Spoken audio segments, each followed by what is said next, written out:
خلاف كده كل حياة حدودها أردت حدودها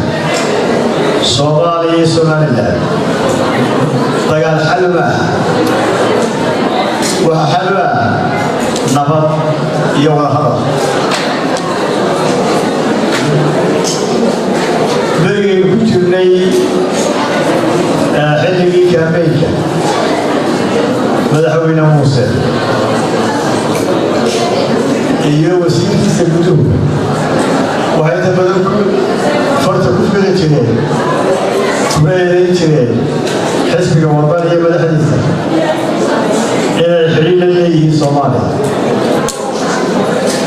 laakiin waxaa lagu yidhi intii muuse madaxweynaha noqday habeenkii ma seexday inoo farmaajo la hadlo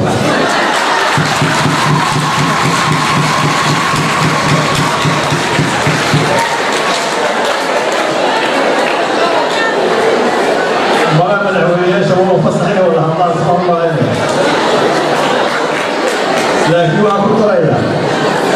ما دام والله الله إذا أردت الغلط من اليوم أردت الحدود كونه حيث خلاف كيسا ولا هذا والله حدود كالصومال الله وحدود عض ونقول كلمة حدود كالمرة حيث الصومالية قف كستوى كده بكسير سيريري مويان وأصبح سوستر شاكل المعلم ما هذا شيء صار نكاس الوالدها ميجي المعلم ده تبعنا على الويل محل الوالدها ويل ويل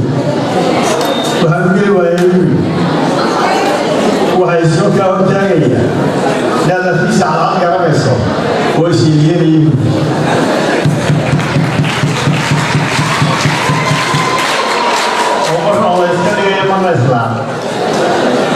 marka waxaa ay Soomaaliya ku tilaan hadii la isleeyahay xuduudkeena waa garanaysa waadi